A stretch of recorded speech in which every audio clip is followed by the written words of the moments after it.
എടാ മോനെ, രംഗച്ചേട്ടൻ കാണിക്കുമെന്ന് പറഞ്ഞാൽ കാണിക്കും. കഴിഞ്ഞ കുറച്ച് നാളുകളായിട്ട് ആളുകൾ എപ്പോ കാണുമ്പോൾ ചോദിക്കുന്ന ഒരു ചോദ്യമുണ്ട്, ഇപ്പൊ നിങ്ങളുടെ ഹീറോ എന്ത് ചെയ്യുന്നു? Will he give up?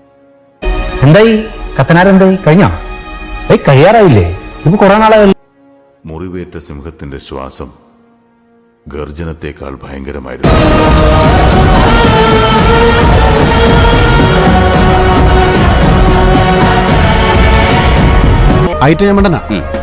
കലക്കും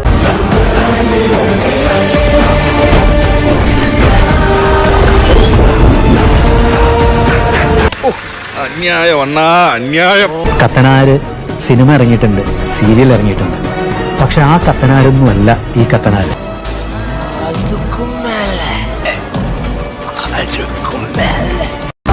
ആപത്ത് കാലത്ത് വരുന്ന അതിമനുഷ്യൻ അഗ്നിയാണ്. ഇതിൽ കൂടെ നീ എന്താ വേണ്ട?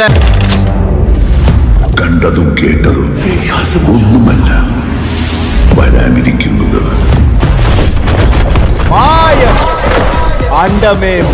ഞാൻ ശരിക്കും ഇംപ്രസ്ഡ് ആയി.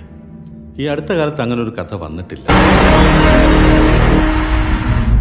കണ്ടിടത്തോളം എങ്ങനെയുണ്ട്? കണ്ടു തള്ളിയോ? പറഞ്ഞു കേട്ടതിലും ഗംഭീരം, അത്യുഗ്രൻ.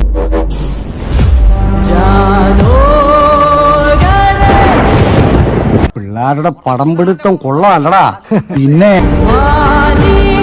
ഒരു മനിത ഉടമ്പിൽ കൊള്ളുന്നതിലും അധികം ശക്തി നിങ്ങൾ കട്ടുപെടുത്തിരിക്കുന്നു.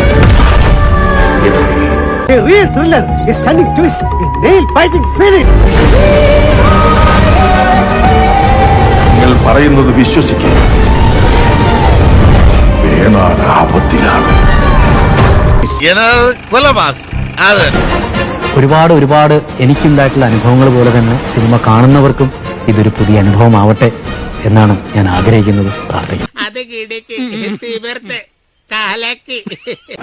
ഖത്തനാർ ലോക സിനിമയിലേക്കുള്ള ഇന്ത്യൻ സിനിമയുടെ, ഞാൻ മലയാളം സിനിമ എന്നല്ല പറയുന്നത്, പ്രത്യേകം ശ്രദ്ധിക്കുക, ഇന്ത്യൻ സിനിമയുടെ ഒരു കോൺട്രിബ്യൂഷൻ ആയിരിക്കും സിനിമ.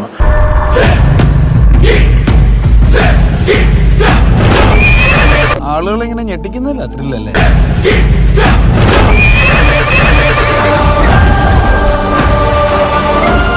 വേൾഡിൽ ഇതുപോലത്തെ ഒറ്റ പീസുള്ളൂ. ഇതുകൂടെ തീർന്നാ വംശനാശം.